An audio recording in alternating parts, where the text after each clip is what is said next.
Hello, my name is Gabriela Mingatos, and I would like to present some results of my PhD research. First, I will show you the sites that I studied and their locations. Then, I will show you how the use of experimental archaeology helped me to better understand the bone industries here in Brazil. So, let's get started with sites. Two of them are located in southern Brazil. The Tunas site in Parana State and Garivaldino site in Rio Grande do Sul state. Two other ones are located in central Brazil. Goias 01, located in Goiás state, and Lapa do Santo, located in Minas Gerais state. All four sites are dated from the early Holocene. As you can see in these two slides, there are different toolkits observed in each site. They present very distinctive types of tools, considering morphology and technology, especially considering the chain opératoire. This is a table showing the chains and persistence through time observed for different types of bone artifacts from different sites. However, even if different sites present the same type of artifacts, one wonders if it could have been made using the same set of techniques. Therefore, I will show you, as an example, how experimental archaeology was an important tool to reveal technological difference among the same type of artifact observed in different sites. Given that we do not have too much time, I decided to show you some examples to explain the importance of the experiments in this study. As we know, the experiments aim to understand the manufacture process, so I chose the bevel types that are defined as a tool made in deer metapodial, which usually conserves a distal epiphysis and presents a bevel in the proximal epiphysis. We can observe these types of tools in two sites, Goias 01 and the Lapa do Santo site. At first look, we can tell that it is the same type of tool, given the raw material and format.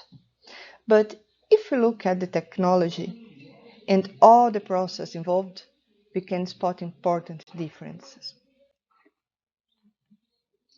To understand the technological details, I've decided to replicate these artifacts. By doing this, I had to understand the properties of the raw material and how to work with that. Here in Brazil, we cannot use deer bones since we cannot have access to them. But deer bones were widely used in the past by Paleo-Indian populations.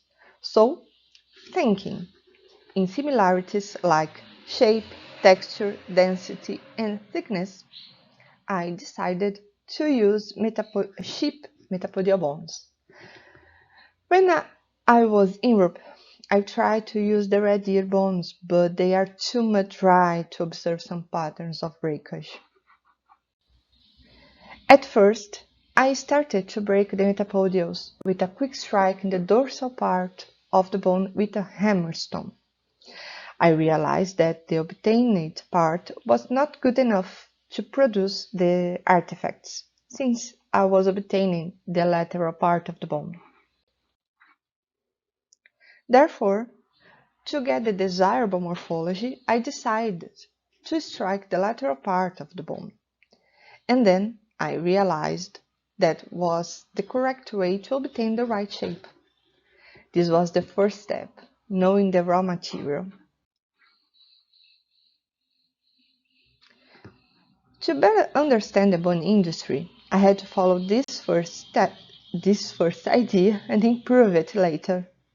As you can see in these photos, the Goias 01 bevels were replicated using a quick strike nearby the distal epiphysis, and the polishing technique is applied afterwards. Such strikes are effective, although dangerous, because you can mistakenly break the desirable part. In fact, we can see such mistakes both in archaeological record and in some of my replications. Now we're going to look at the Lapa do Santo bevels. The manufacture begins with the strike nearby the proximal epiphysis, and I say that because you can observe that there were no traces of breaking near the distal part, as you saw in the artifacts from Goias 01 site.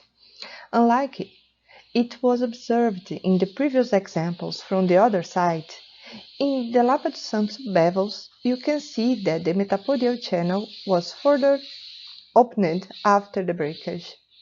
This is confirmed by the lateral of the bone that were not broken, except the middle part. My experiments began with a strike in the area near the proximal epiphysis. However, I realized that the metapodial channel would not be completely opened by this first strike. Therefore, I decided to use a hammerstone to complete the breakage, and it worked, as you can see in this picture.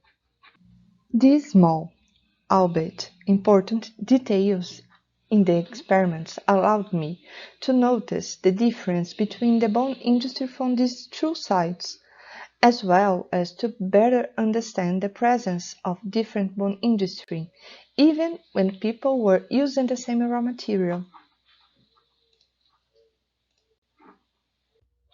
I believe that from the examples I showed you, I made the point about how experimental archaeology can be a useful tool to further understand the chain operatoire involved in the manufacture of different bone tools associated to different archaeological sites. Further experiments will help to better refine our knowledge regarding the bone tools technology used by past human groups in Brazil.